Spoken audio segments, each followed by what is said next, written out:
Hey, RetconRaider here. Today's video is dedicated to the Raiders, the fine folks who help make these videos possible.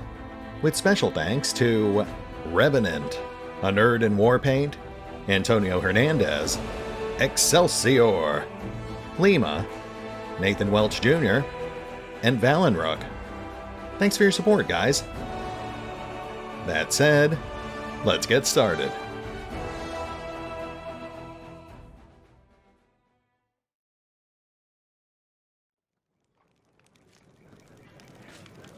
And welcome back to the Pathfinder Wrath of the Righteous beta.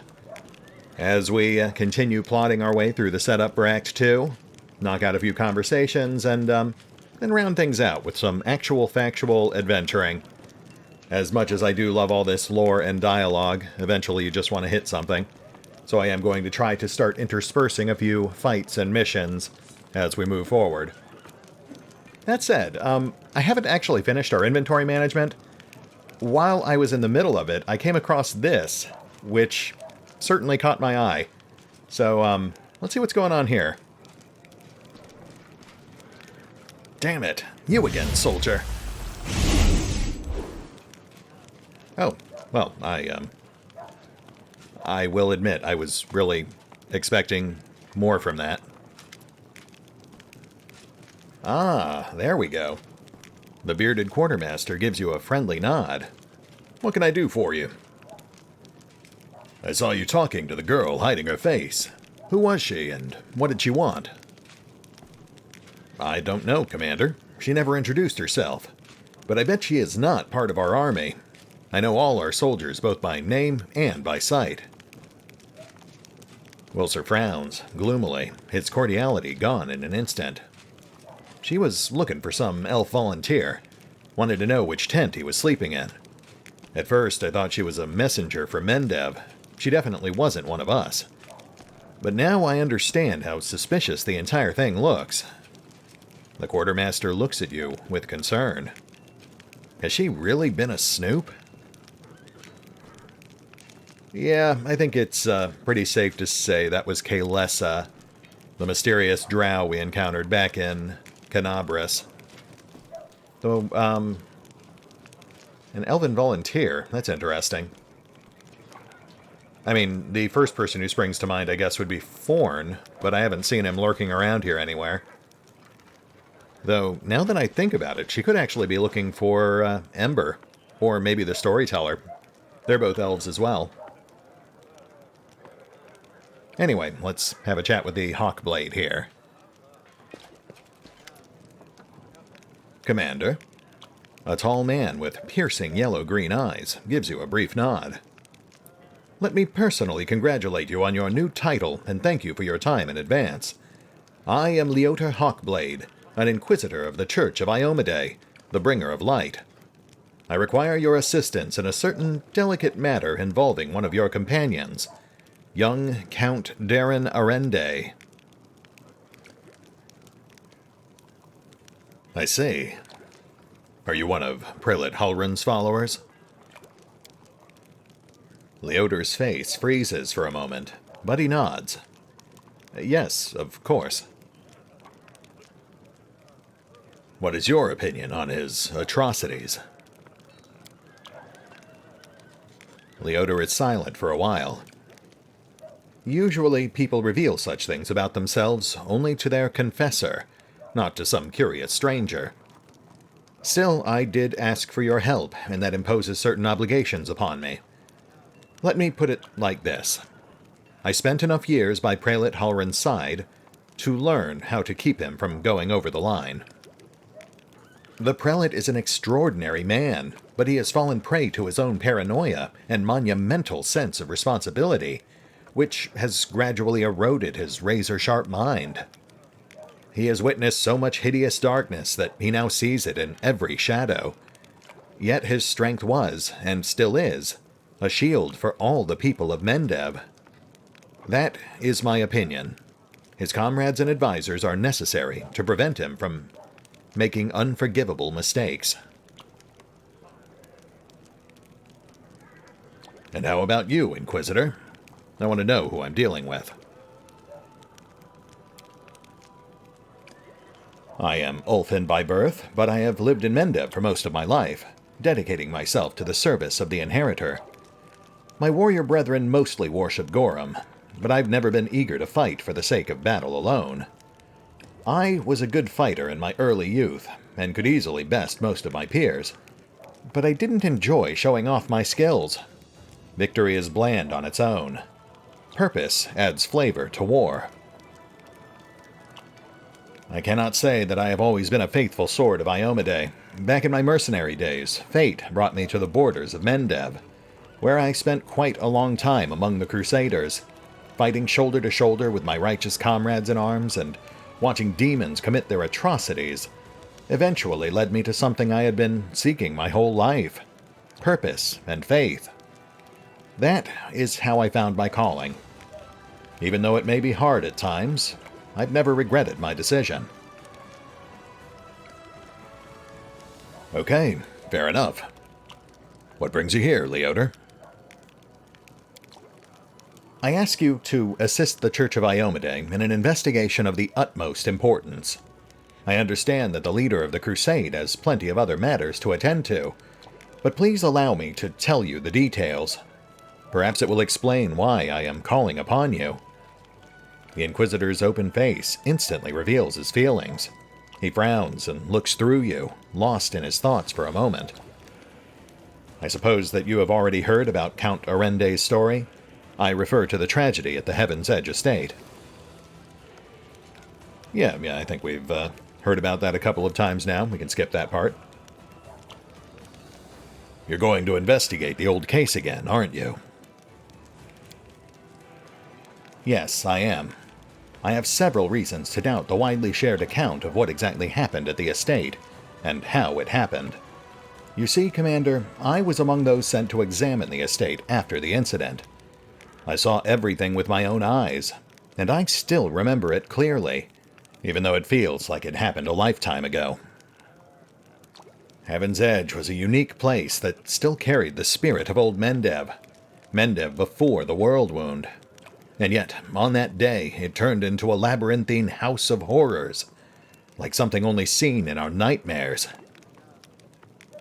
Apologies for the digression. I wanted to tell you about my suspicions. Everything about the incident seemed odd. Why was the only person left alive a young boy with a newfound talent for divine magic? Why did nobody send to Canabras for help, even though the agony spanned many hours? We found the demons dead, with their heads cut off, when we got into the estate. How were they defeated? How did the disease kill even the paladins present at the estate, who are said to be immune to any disease?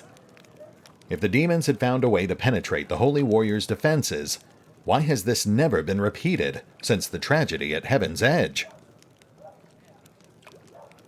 You are the only person who can help me here, Commander, because the only living witness of these events is currently serving in your army.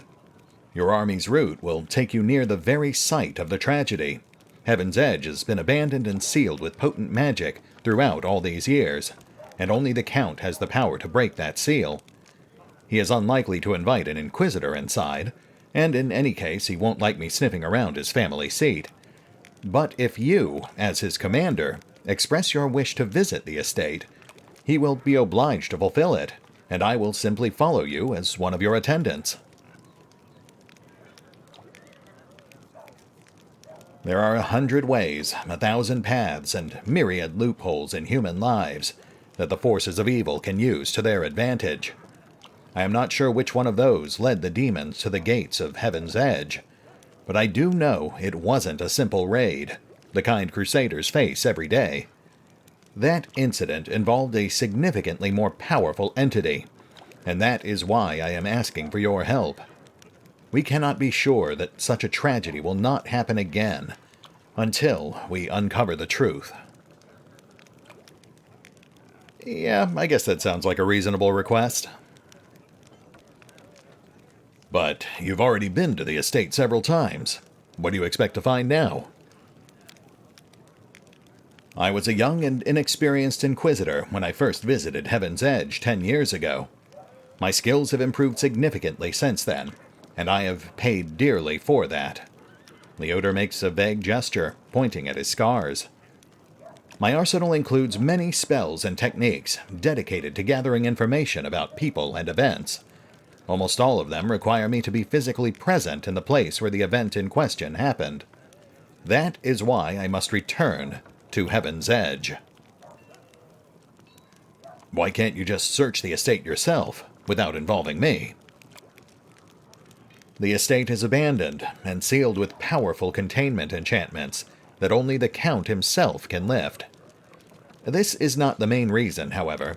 The main reason is that Count Arende is not officially under investigation by the Inquisition, so I couldn't just break into his house even if I found a way to bypass the spells.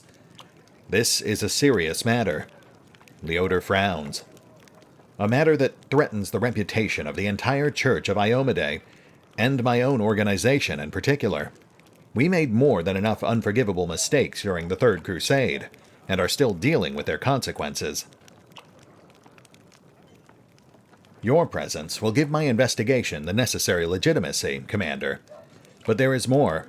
In addition to getting official permission, I'd also like to bring an independent third-party investigator to this case. Someone independent but well-respected. And you fit this role perfectly. Okay, I could see that. Have you ever tried just questioning Darren? I did, but the Count insisted he couldn't remember anything about the incident due to severe shock.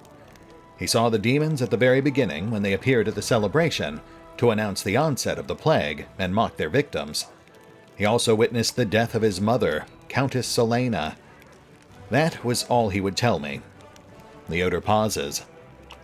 We had found the young Count sleeping like a log on the floor in one of the rear chambers, having drunk about half the family wine cellar all by himself. There is no reason to disbelieve him on that matter. So you suspect that Darren is hiding something? That he is to blame for the tragedy? I deliberately refuse to entertain any theories or suspicions, so that it doesn't affect the investigation. There is a saying among my colleagues that suspicion is the mother of prejudice, and prejudice is married to failure. I can only tell you that Count Arende wasn't suffering from demonic possession, the most common malaise in our country at the time. Prelate Halloran himself examined the boy right after the tragedy, and he didn't sense anything awry with him. I will admit, I am curious to find out what's going on with Darren. Though the game also likes to throw us curveballs, so we'll also have to keep an eye on Leoder, just in case. Fine, I will help you. For now. What do you need me to do? Leoder bows his head to you with exceptional reverence. Thank you, Commander. Now I ask you to speak to the Count and tell him that you wish to see Heaven's Edge. Please do not inform him of my presence right away. I will join your escort when it's time to travel to the estate. When we get there, I will also require your help during the investigation. You will have to follow me, observing my actions as an independent witness. If you have any other questions, please feel free to ask me. I will remain here for a while. No, I think we've covered just about everything. I'll go have a word with Darren. Yeah, you know what? We're already off script here, so we will immediately go have a chat with Darren.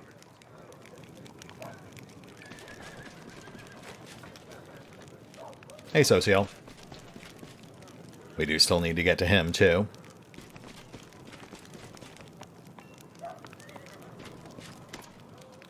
There you are, my dearest commander. Darren.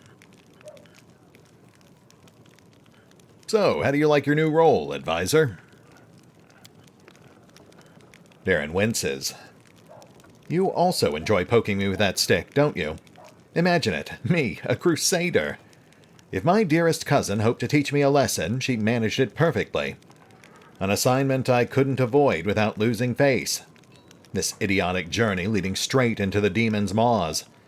I could have been on a pleasure boat right now, with the loveliest songstress in Patax on my arm, and a bottle of the finest Keonan wine to keep us company. I blame all of this entirely on you. Darren lets out a sigh. Well, actually, I think Cousin Galfrey is to blame for everything that happened to me. Some of my misdeeds are also my fault, but who would I be if I always took all the responsibility? Taking responsibility is most definitely not one of my plentiful talents, so I am going to blame you, and plan my revenge. He gives you an innocent smile. I don't suppose you also received some of that unusual power? Looks like it. I genuinely hoped that getting away from you would be the end of it.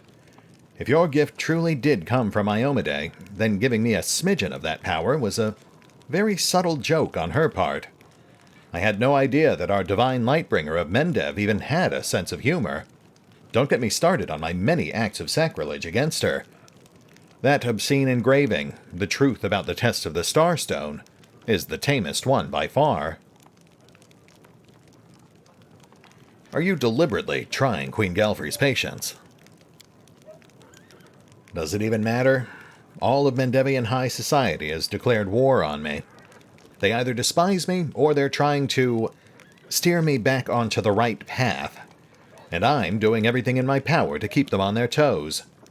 I relish the prospect of all the fun this mess in Canabris will bring. Darren grins from ear to ear. I shall either commission a song about the great Canabris fiasco from a certain talented bard, or confuse the jewelers with a rather tall order.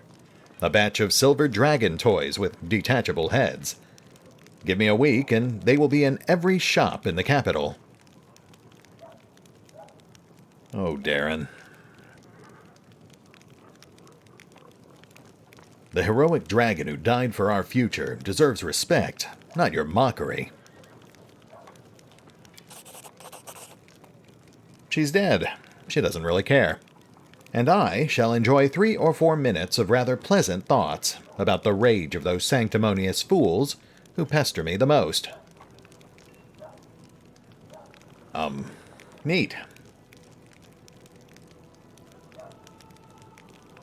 Anyway, I was just thinking I would love to visit Heaven's Edge someday and see the Arende estate for myself. Oh, I was just about to mention it myself. I've been thinking, now that I'm in the middle of this whole crusade nonsense, I simply must devise new ways to have fun. With all the recent commotion, my birthday completely slipped my mind. What if we were to celebrate it at Heaven's Edge? It's not far from here, and you'll get to enjoy a banquet in a bona fide haunted house. Darren seems to have trouble getting the words out, which clearly indicates how rarely he has to ask for anything. Since you are my superior, and I'm your advisor, I am obliged to ask your permission to leave for the festivities.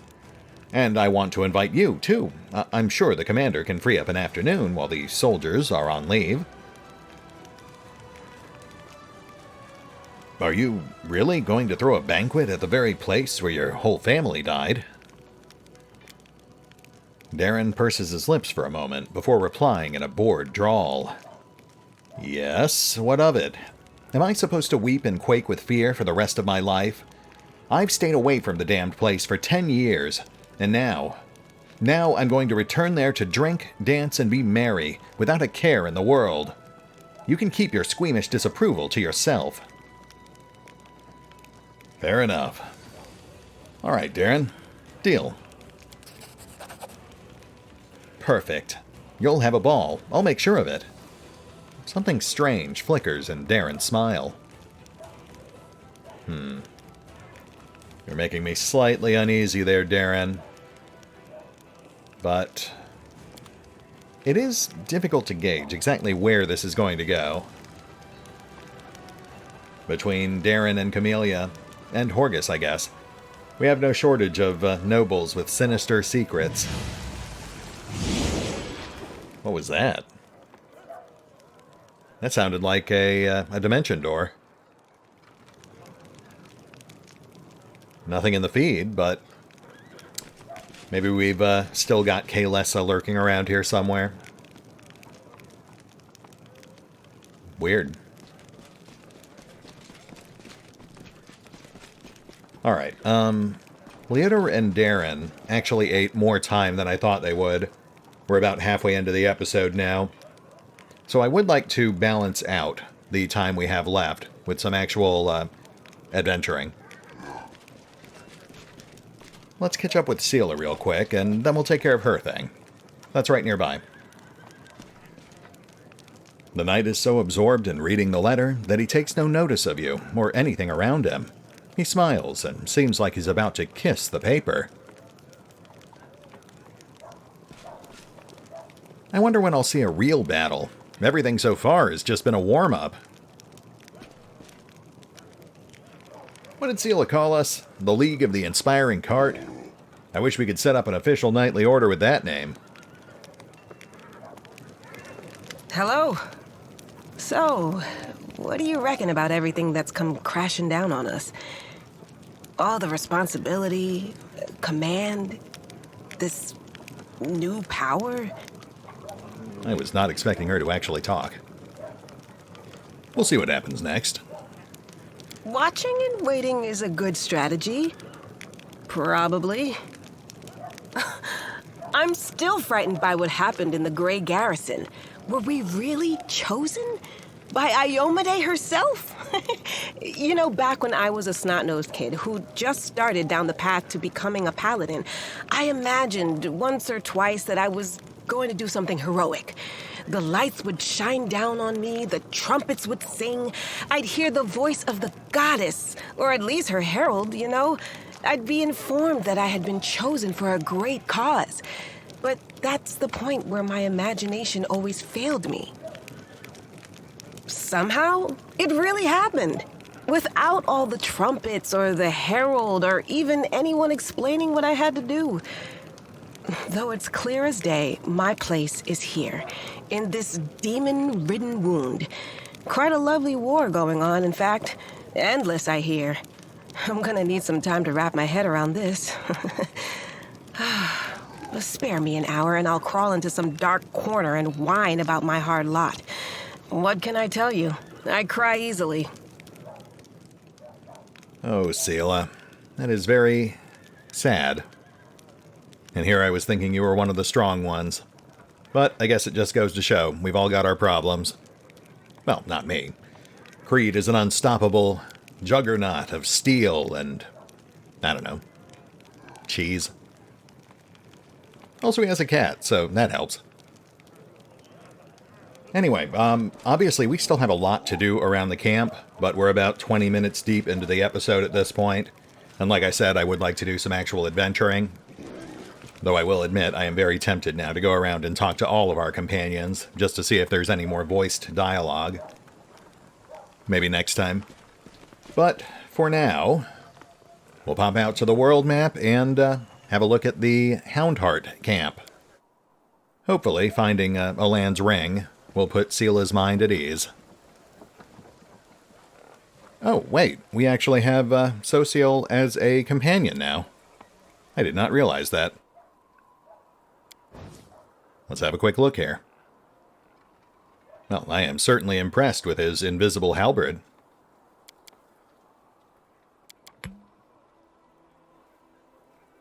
Stat spread is reasonable. Could stand to have a slightly higher dex.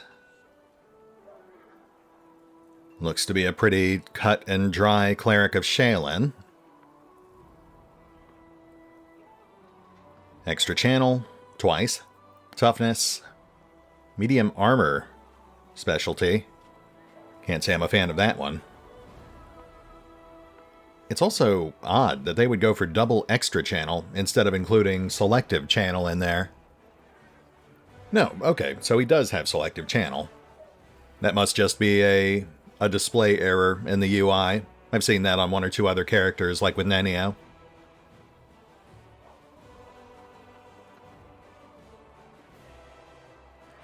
You know, pretty bog-standard cleric. My only real complaint here would be the 10 dexterity with medium armor specialization. Because with the 10 dexterity, you'd think they'd go for heavy instead. I can actually see some possibilities there. Darren is a better healer, but social would make for a better combatant. Especially if we go full cheese and pick up Animal Domain at level 7, along with Boon Companion. I do love going overboard with a theme, and getting an entire squad of mounted adventurers would be fun. That is something to think about.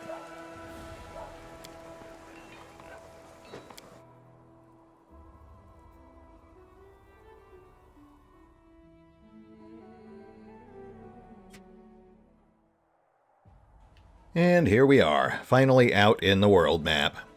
We did get a glimpse of it earlier, but we didn't actually get to traverse it. We've also got our Legion here. And I have to say, I was really expecting more than just 100 men. But I guess we all have to start somewhere. First thing we need to do is get a general assigned to this army, because any Legion that doesn't have a general can't gain experience points. I feel like Scorching Ray is of questionable use against the Hordes of the Abyss.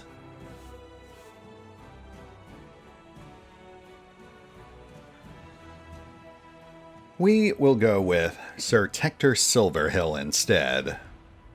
He only starts with one spell, but I think we might get more use out of that, not to mention it's a better fit for a follower of Caden Kalian. And to be perfectly honest, he kind of reminds me of a certain beta character we once used in Kingmaker. I can already imagine him leading the Crusades astride his glorious death pony. As for the rank and file, we'll spend the first few days just bulking up our forces. Though we are initially restricted to just footmen and archers, we don't have an income for the components we need to get clerics yet. We're not under a time limit, though, as far as I'm aware, so we've got plenty of time to bulk up our army. Honestly, the systems that are in place right now, although functional, also don't really provide a tremendous challenge. It's really just a matter of building up a large enough army to steamroll anything that gets in your way. That said, I will stress that this is, of course, still a beta. In fact, it's a bit of an older beta at this point. And there were marked improvements in the Crusade system between the first and second major beta launch. So I'm sure they are continuing to refine and improve it behind the scenes. I'll also say we're not really going to worry about this too much right now. We've got some other stuff on our plate. And like I said, it's going to take a couple of days to really bulk up our forces. But I figure by the time we finish the immediately local stuff, they should be about strong enough to start battering us a path along the Salin River. As for us, let's go find that ring. Or this. We could also do this. Magical anomalies are common in the world of Golarion, so common that the use of the word anomaly itself is questionable. A regular city dweller will encounter a chaotic manifestation of supernatural power at least once in their lifetime. One might naturally assume that the strange sky, the ghostly fire from rifts in the ground, the rain of eyeballs, all that the world wound is known for, should find some purchase in the mortal mind. But even the most worldly of travelers feel uneasy at its borders. Why? Perhaps instinctively they understand that this place is not merely a magical wasteland, but a wound, an ulcer, through which the world itself bleeds into the abyss. The commander and his army walk up the high bank of the West Salin River, where it draws near the border of the world wound. The soldiers' feet halt unbidden. On the other bank rises a series of cliffs, too regular in shape to have been formed by wind or water. The sky hangs over their sharp edges and sickening bends, the shade of mercury on the horizon rising to dirty rust. As it arches above the soldiers' heads, it regains its familiar azure hue. The soldiers whisper and grumble. The commander feels eyes upon his back. Somewhere among them, wearing simple armor and unrecognized by anyone, the ruler of Mendev is standing and watching the new commander closely. The commander gives a signal to wait and climbs to the highest point along the bank. There, he decides to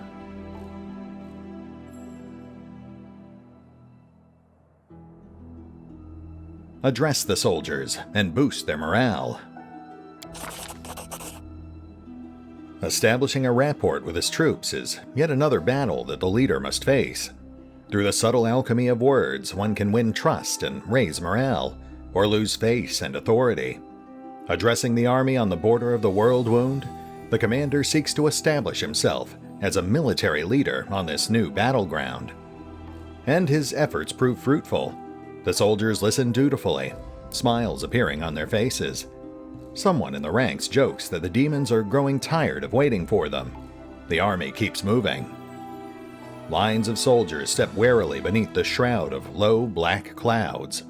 It's like the World Wound has reached out a finger into the lands of Mendev. The gesture seems eerily harmless. But then the clouds come to life, shooting out howling tornadoes, one after another. The tornadoes come from all sides, from ahead, behind, and right above the soldiers' heads. The power of the elements on one side of the scales, the soldiers' faith and inspiration on the other. It's plain to see which is greater. The determined army runs the gauntlet of tornadoes. The struggle lasts over half an hour, but the army's only losses are a few bags of supplies and a dozen hats whipped off into the sky. After stopping to catch their breath, the soldiers continue on. Their first encounter with the World Wound has ended in their favor. Nice. I'm not sure what that actually did, though. I guess it might have just been to set the mood. Yeah, I'm not seeing any tangible changes here. Anyway, we've got some demon armies blocking our path further in, so like I said, we'll just keep building up our forces for now. But I figure about 2 episodes from now, we'll be ready to start plowing our way through. Houndheart Campsite. This camp was set up by the Houndhearts, a small order of only a dozen crusaders. Soon, the merciless rain and wind will erase all traces of the site, but for now, they're still visible.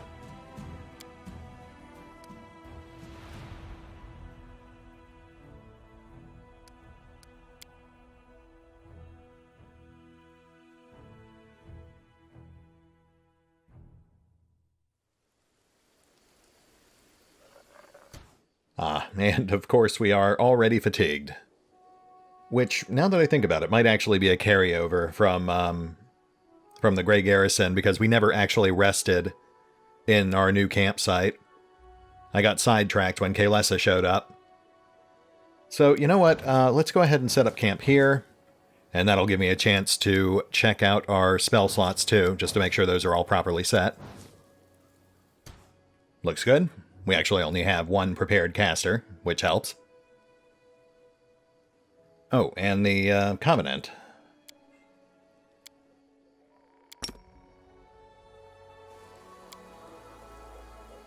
There we go. Now it's active. I have been warned that it can be somewhat fickle in the current build, so it may occasionally go randomly inactive. Now we just need to set up camp, make sure we've got all our bases covered.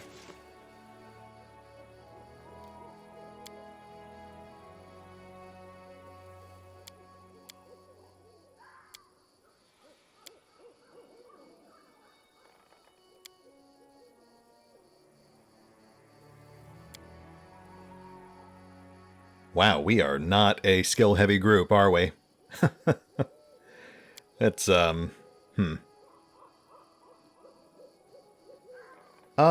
know what? I guess the only really important things are divine services and keeping watch, so we'll just see if we can coast without the rest of that stuff.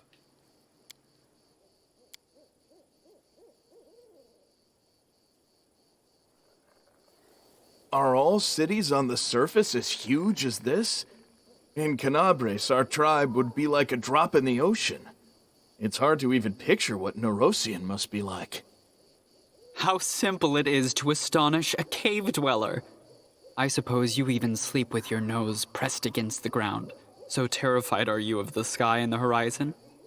I'm right, aren't I? Aaron, Lan is going to punch you right in the snoot. Though I suppose you could heal it, so no harm done. You know what? I could have had Darren cook us a meal. He actually has world knowledge, which is the required skill for that one. I'll have to remember that next time. Oh, let's get buffs up. We're almost certainly going to get into a fight or two.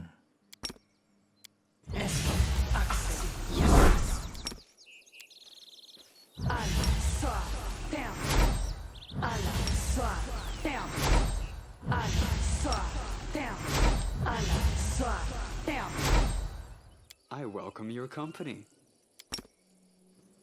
I saw Dad.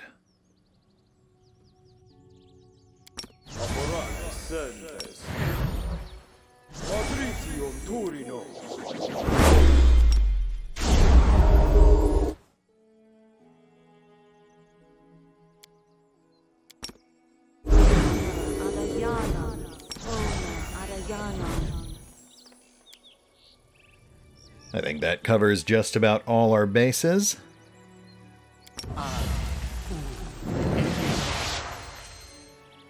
Yeah, that's plenty. I might trim the buff sequences in the future, but I did think it was important to give you an idea of what we're currently working with.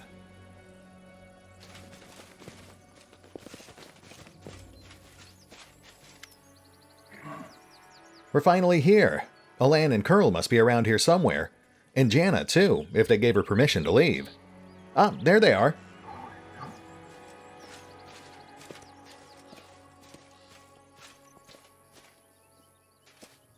Greetings, Sela, and greetings to you, Knight Commander. Sir Alan pulls his hands behind his back and bows slightly. Then he casts an inquisitive glance at you. He seems less friendly than he was the day you met at the Defender's Heart. Jana puts her hands on her hips. She looks even more dashing than usual. Alan is feeling a little shy. He thought he asked for help from a couple of nobodies like us, but now you've turned into the saviors of Canabras, knights of the Fifth Crusade, marked by Iomede's blessing. And you still came to help him dig through a pile of junk. Sela frowns a little. Let's not talk about it. I assure you, I'm still the same Sela, your friend from the League of the Cart. And we came here to help you look for Alon's ring. By the way, where's Curl? He didn't come with us. He said an old wound was acting up. All right, my friends. Since we're here, let's finish this mission quickly. I really don't feel comfortable bothering the Knight Commander with my personal problems. I'm glad we're here to help you, Alon. I hope everything works out perfectly for your wedding, too. I love weddings so much. They're full of joy and new beginnings. But I haven't been to any yet. Can I come? Of course, Lady Ember. Let's hope my bride doesn't run away from the bungler who managed to lose the ring he bought for her. So what does this ring look like, and where should we look for it? The last time I saw the ring, it was with my things in my traveling chest. Now the camp's in total disarray. I don't know how we'll ever find it. The ring is made of a shiny silver metal with a deep blue-green jewel. You can't miss it. Master Derek is not just a jeweler. He's an artist. There's no mistaking one of his creations. A trinket worth several months' pay, Alon? The rules on the surface are insane. You should give your girls fried rats like we do. You'd save yourself a lot of trouble. It is true that would get immediate results. Is there something wrong, Alan? Am I making you nervous? The young knight is obviously embarrassed. I apologize. Jana is right. Much has changed since we met in Canabras. Some things for the better, some not at all. He stopped short, apparently unwilling to elaborate. Well, all right then. Off we go. Jana and I will look around the northern side. We'll see you when we find something. Or when we give up trying. That's the spirit. Wow, it's like saving Canabras has somehow bummed people out even more than when the city was under siege. Strange times. Strange times.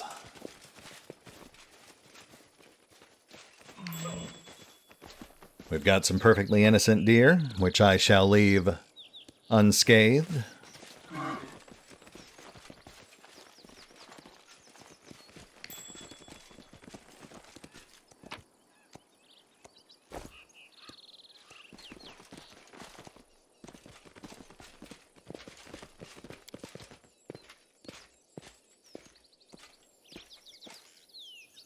Torn flag of the Houndhearts, a small but noble order of crusaders.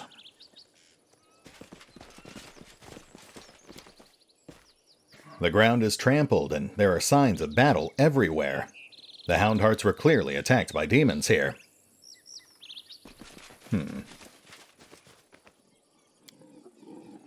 The tent has been cut open from the inside.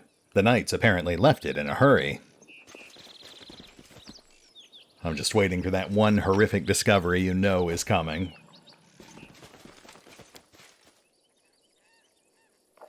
This tent is different from the rest. There's a strong burnt smell around it, and a rustling sound coming from within. Which means it might be what we're looking for. Let's have a peek.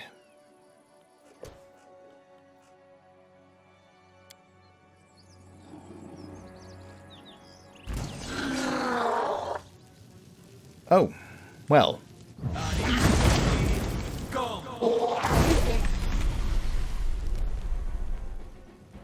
Alan, did you not notice the tent full of burning demons 20 feet from you?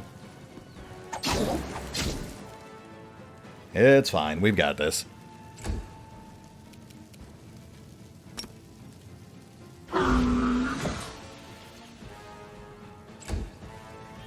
Nice, that's one. Let's go for two.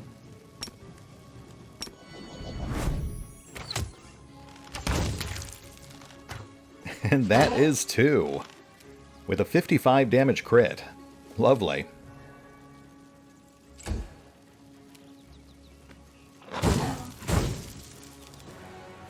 Ah, right.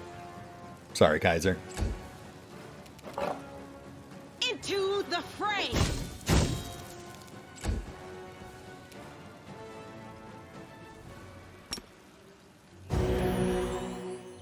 Thank you, Darren.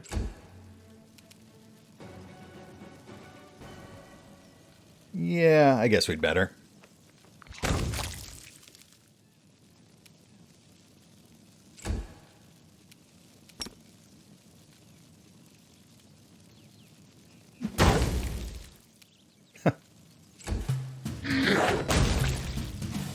Yeah, you're still dead. I think that's my favorite part of flubbing one of those coup attempts. When the enemy actually tries to stand back up, and everyone within 10 feet just wails on them. This is my kind of work.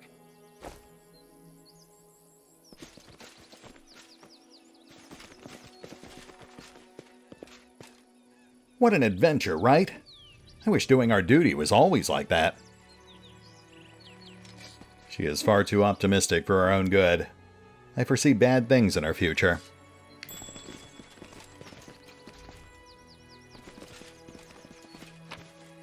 Ooh, what do we have here? Divine Protector.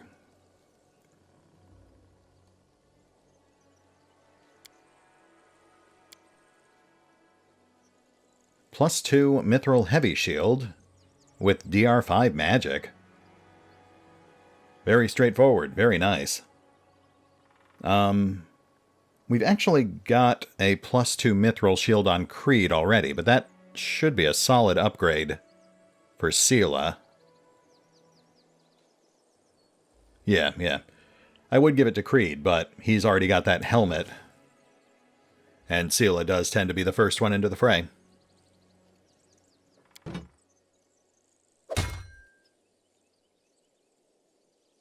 Pretty. I do like the way that looks.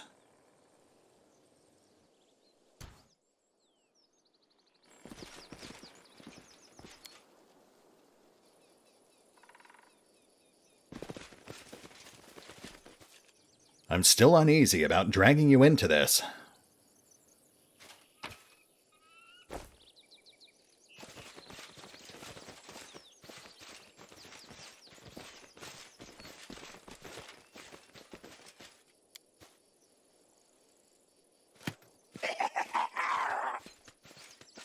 Hello.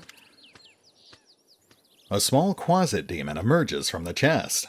It looks at you angrily, screwing up its ugly little face. It is holding a shiny object in its paws, a sparkling silver ring with a large blue-green jewel. It's mine! Mine! Alan, look! Look at that creepy thing! What's it holding? I've seen one of these before. These small demons like to tease and bully, but it'll bolt if it senses any real threat. Let's surround it and attack all together before it can figure out what's happening.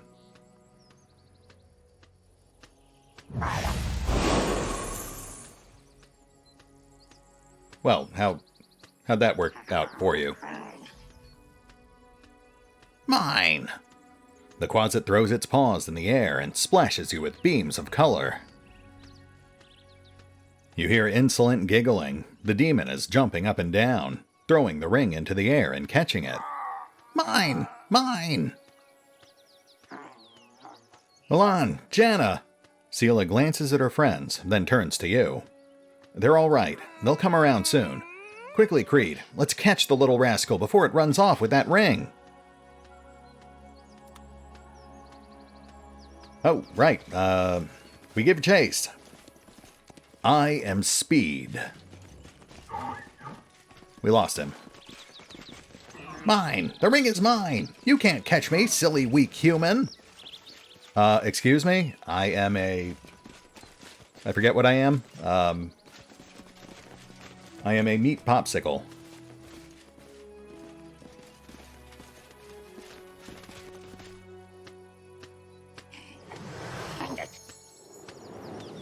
Give me the ring, you scoundrel!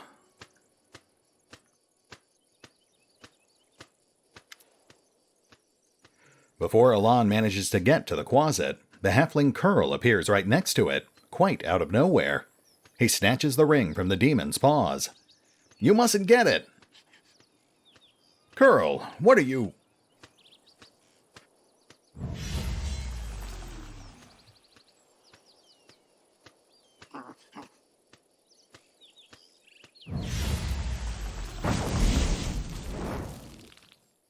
Thrusting herself between Alan and Curl, Sela barely manages to absorb the blow aimed at the halfling. Alan, stop! Have you gone mad? He's using a summoning spell! Why did you stop?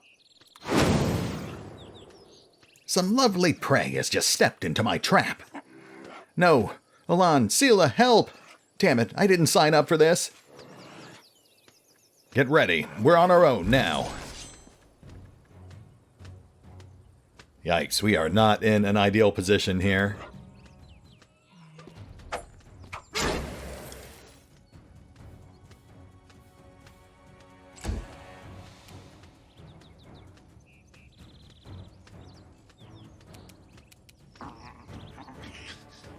Man, this really does stress that Darren just does not have much in the way of offense, does he? Great healer, though.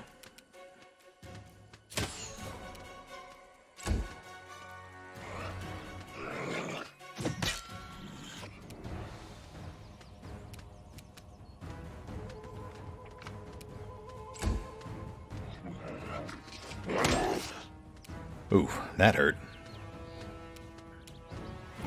We need to focus fire.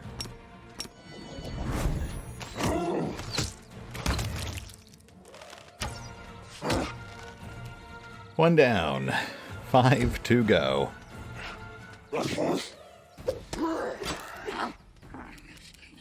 At least we've got a land here to draw some fire.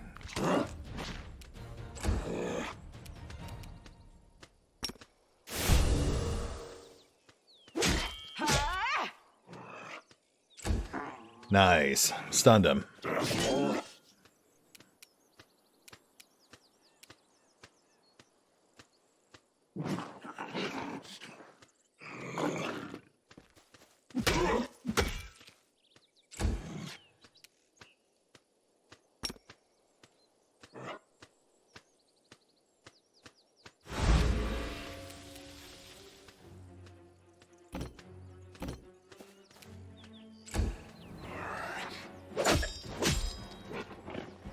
Hey, Alan did a thing. Nice work, buddy. Which one's the wounded one? Right, but he's stunned, so this guy.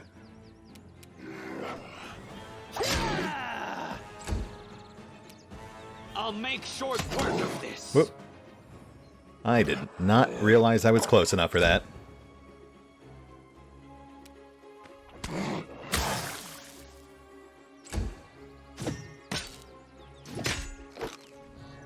Oh, good. There goes most of my hit points.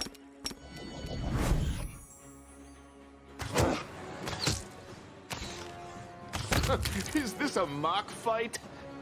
Lan? Hey, whoa, no.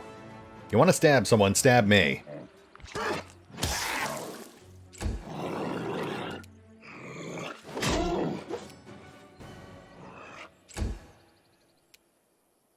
Okay, okay. Just keep hitting.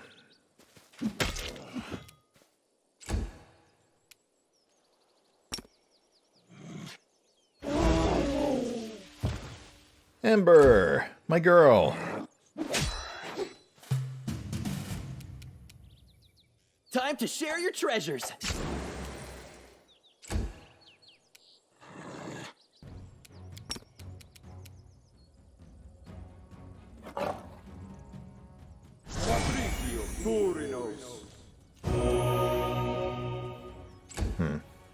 It should have had reach.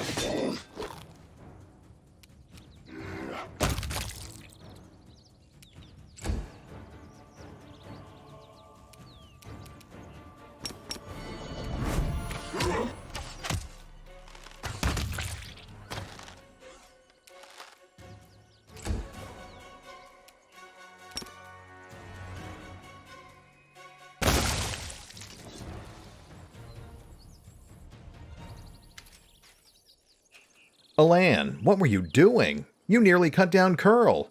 Without a second thought, without a trial, without even knowing if he was responsible for all of this. He might be a victim himself. What am I doing? He lured us into a trap. Curl was the only one who knew where we were going. He knew we thought there wouldn't be anyone at the camp besides some small, harmless demons. So he set a trap. I wouldn't be surprised if his demon masters had him targeting the commander from the start. Talk about believing in redemption of scoundrels. Alan scoffs. We barely know anything about what happened. Curl is a good lad. He's not a spy or a murderer. Maybe they threatened him, tricked him, or even bewitched him with demon magic. And now we'll never know, because you let him escape. Better to let a thief escape than cut down an innocent.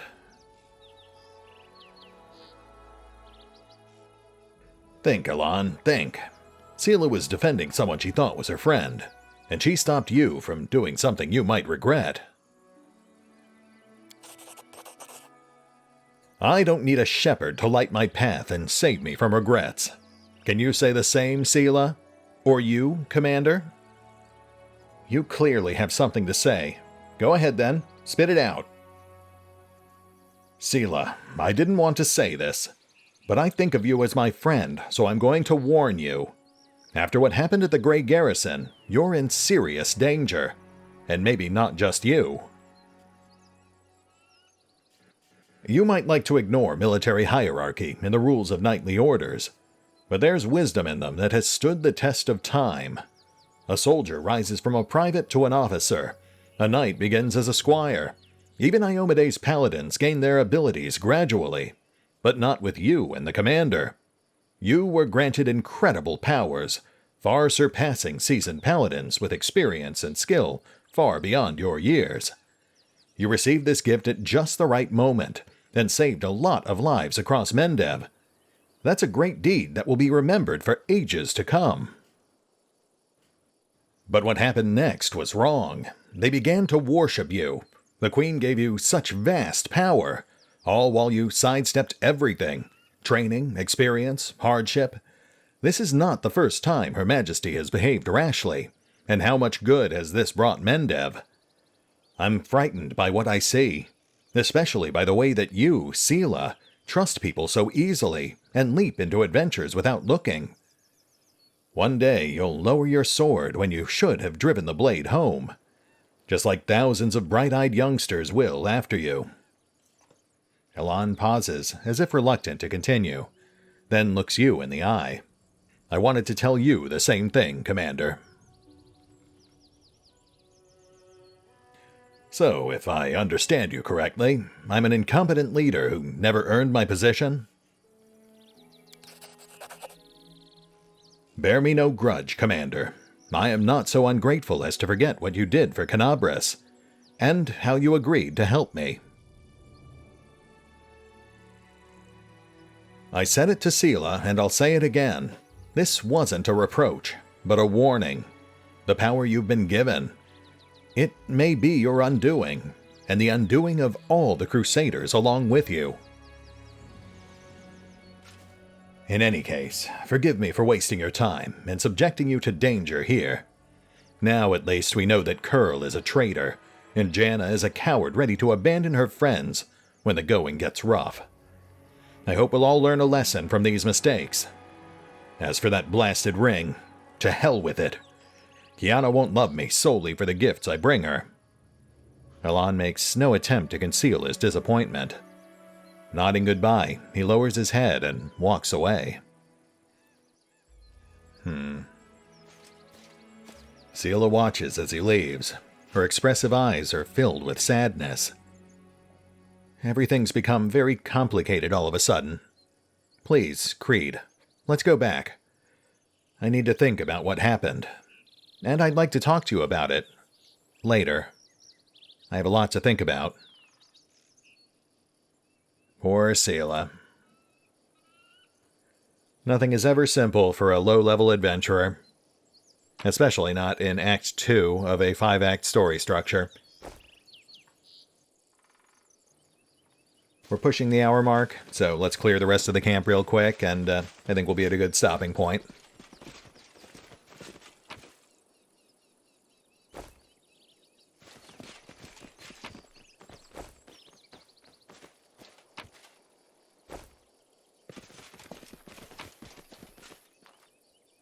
Huh. Melted shard of a ring. That is straight out of Kingmaker. That was the Ring of Reckless Courage. Yeah, we ended up giving it to Lindsay, I think. Man, it has been a while. I really need to get back to that game. While I would certainly love to see what this artifact fragment turns into, the storyteller has already left our camp. And from what I understand, we will not be seeing him again until we're like 40 hours deeper into the campaign.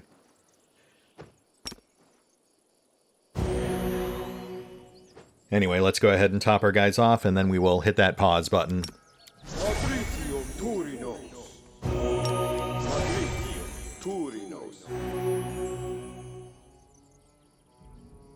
Oh, and I wanted to mention it earlier, but it does appear that Boundless Healing is at least partially broken in the current build. I think the numerical part is still working, uncapping the normal limits, but the reach part obviously is not. I'll have to do some off-screen testing. At any rate, thus ends our first adventure in Act 2. Not quite as uplifting as I would have hoped, but what do you expect this early in the story, I suppose. We'll hit the pause button for now, but we will pick up here next time. As we head back to camp, have a quick follow-up with Sela, see how she's doing. And then I guess we'll go have a chat with Sociel. We haven't really gotten to know him. And I am seriously considering subbing him in for Darren. That's a maybe. See you then.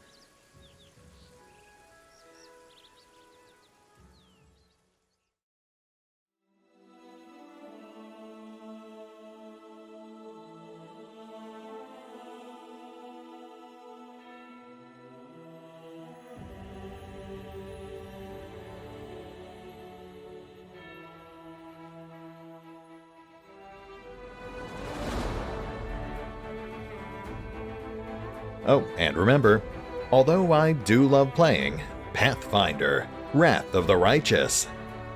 You can find out more about the game by visiting the official website, the official social media feeds, or the official store pages. And if you'd like to help support the channel, feel free to push any of the buttons that do the things, or maybe even check out the Patreon. Links are in the description. What can I tell you? I cry easily.